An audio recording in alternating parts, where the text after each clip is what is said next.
जय माता दी। शारदीय नवरात्रि की आप सबको शुभकामनाएं। आज सुनेंगे स्कंद माता की कथा।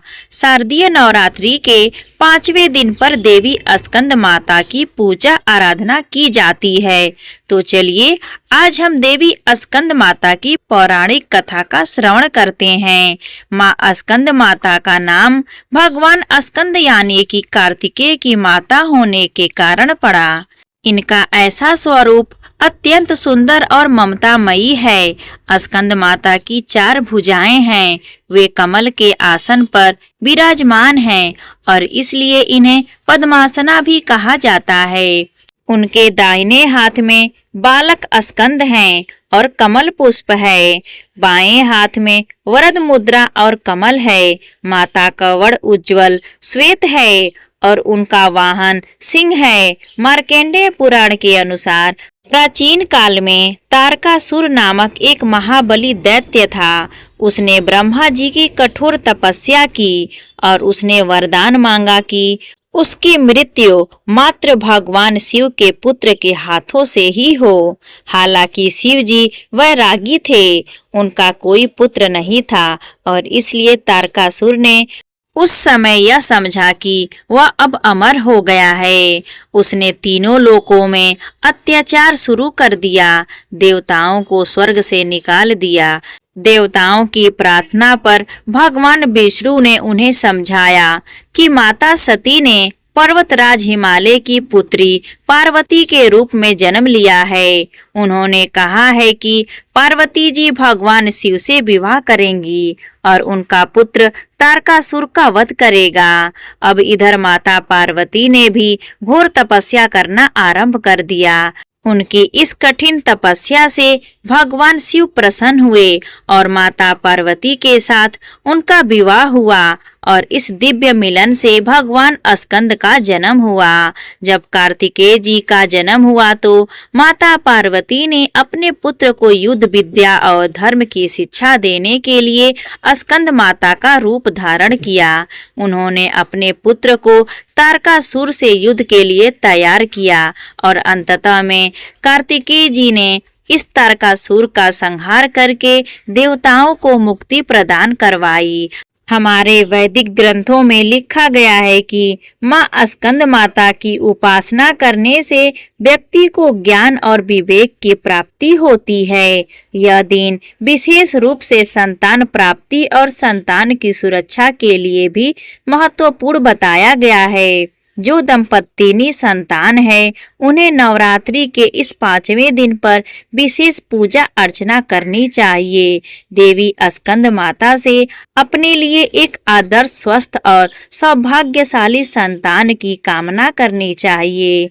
इसके साथ ही जिनकी संतान है वे उनकी सुरक्षा और कल्याण के लिए देवी से प्रार्थना कर सकते हैं। हमारे वेदों में कहा गया है कि मातृदेवो भव यानी कि माता ही सबसे बड़ी देवी हैं। देवी स्कंद माता इस सत्य की मूर्तिमान स्वरूप हैं। वे अपने भक्तों पर वैसे ही ममता बरसाती हैं जैसे एक माता अपने बच्चे पर करती हैं। देवी स्कंद माता हमें सिखाती हैं कि मातृत्व केवल जन्म देना नहीं अपितु संतान को सही राह दिखाना भी है, उसे धर्म और न्याय की शिक्षा देना भी है। और आज के युग में जब बच्चे गलत मार्ग पर जा रहे हैं तो माता पिता को देवी स्कंद माता का आशीर्वाद लेकर उनसे प्रेरणा लेकर अपनी संतानों को एक योग्य वैदिक शिक्षा और संस्कार देने चाहिए। और यही हमें सिखाती हैं स्कंद माता, जिन्होंने अपने पुत्र को सिर्फ प्रेम नहीं अपितु हर प्रकार के युद्ध को लड़ने की क्षमता और कौशल भी सिखाया था।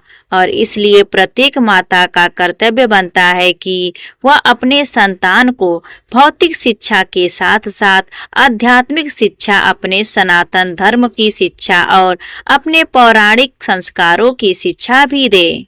नैतिक शिक्षा भी प्रदान करें जिससे वह आने वाले समय में एक आदर्श समाज की रचना कर सके। नवरात्रि के 5वें दिन माँ स्कंद माता की पूजा आराधना करने के लिए सबसे पहले प्रातः काल में स्नान करके स्वस्थ वस्त्र धारण करें। पूजा स्थल को गंगा जल से शुद्ध करें और अगर स्कंद माता का कोई चित्र या विग्रह है तो उन्हें स्थापित करें। लाल या पीले रंग के फूल, केले का फल, मिठाई और घी का दीपक अर्पित करें और पूजा करने के बाद इस मंत्र का जप करें, ओम स्कंद मात्रे नमः। इस प्रकार जितना अधिक से अधिक संख्या में माला का जप कर सकें उतना अच्छा है। इस दिन विशेष रूप से केले का भोग लगाया जाता है क्योंकि केले का फल स्कंद माता को प्रिय है।